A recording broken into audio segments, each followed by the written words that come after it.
Well, hello there, and welcome back to War Thunder. I'm Corny Swiss, and today I'm driving the T-34E STZ on Karelia in a conquest map in a realistic battle. And I guess let's start off the video by kind of talking about some commonly asked questions that I've been receiving. I get asked if I'm going to review the SU-122-54 almost daily. And that's not an issue. That doesn't bother me at all. I don't want to come off as being annoyed, because I'm certainly not. You know, it's a question I get asked a lot, so I want to just address it right away. People ask, are you going to review it? Short answer is yes. Long answer is eventually, because there's more letters. The problem I'm running into is that, one, my premium account has expired, and I haven't felt the urge to renew it. So obviously that means it's going to take a little bit longer. In addition to that, some of you have seen me around the 8.0 battle rating range. I'm not really... I don't have a lot of fun playing that battle rating, so I generally don't. I may only play like 2 or 3 games and then bounce back down to like 3.7, which is the situation that this game was recorded in. I had played a couple games of 8.0 and then I dropped down to 3.7 because it's that battle rating that across the nations I enjoy. So decided to drop back down here and play. Now, what does that mean? It means that my research towards this tank, this 8.0 battle rating tank, is going to be really slow.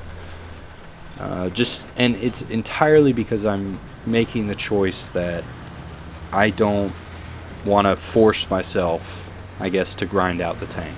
I'd much rather, now that, I work, 9 to 5, I have less time to just kind of play games and stuff, so it's almost like I play more so, it's more difficult, and I guess the point is that it's more difficult for me to I guess, force myself to grind. I have to really want to. So yes, it is coming, and it is coming eventually. I do fully intend to do my best, and who knows, maybe in the coming weeks I'll feel better about playing 8.0, but just at the moment I don't, so I don't play very much. But we'll see.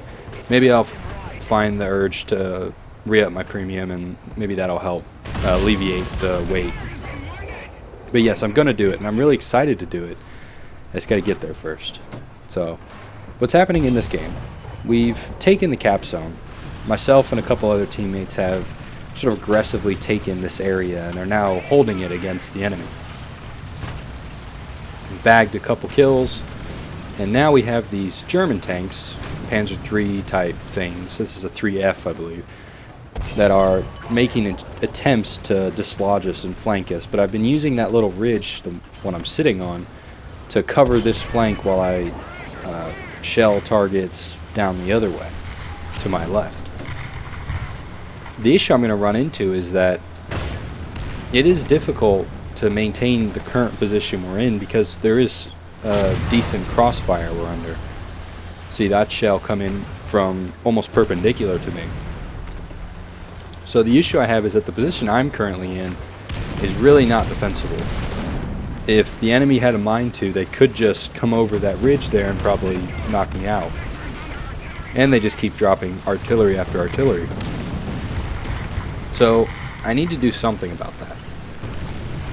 So my plan here was I'm going to push over. I'm going to find this. I know there's another Panzer III type tank, and that's an F2.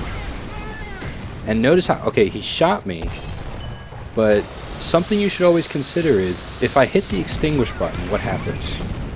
Right? Yes, I put out the fire, but he gets the next shot.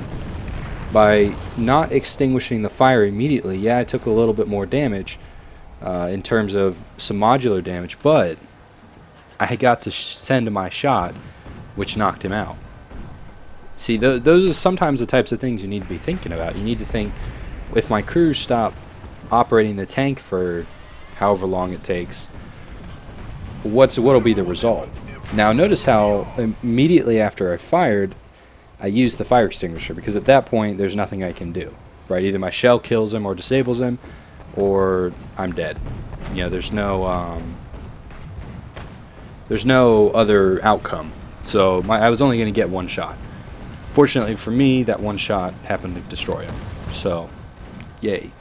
Now I'm going to sit here and repair for however long. And right there I used a little trick. I used my binoculars to line up my gun. And then I just kind of did the ranging with the gun sight with the knowledge that it was pointing the right way. Something you can do to kind of see over bushes and things like that. It's a useful tool. Takes a little practice to get used to, and it's really not very useful on moving targets, obviously. But I really should have taken that shot. But he dips down, and I'm waiting for him to sort of come around so I can get a good shot on him, and I take that shot, but it doesn't destroy him, which could have been an issue for me, because my rate of fire is heavily diminished now, primarily because I've lost some crew members and what have you. But there we go. That shot goes in and knocks him out. And a Panzer F2 shows up, and we're able to either bounce or not take any serious damage from that shell. And the reason I rushed forward, some people would have backed up. You rush forward here because you want to get under his gun and make him come up and over, which gives me more time to reload. But now I can also go around him, and there's really nowhere he can go. He's in like a little horseshoe where he's being fired at from all sides. So, inevitable outcome there. And now we're just basically breaking out of that containment. See, when you find yourself in a position that's not defensible, like I did earlier, you really need to break out of it. You don't want to just sit there and take the punishment, because you won't win that way. The way you win those engagements is, as a group, you push out and you basically hammer their positions, because if they're attacking your defensive position and making it undefensible, then you should counterattack. And by counterattacking and taking away the initiative, you can then steamroll and wreck them real good.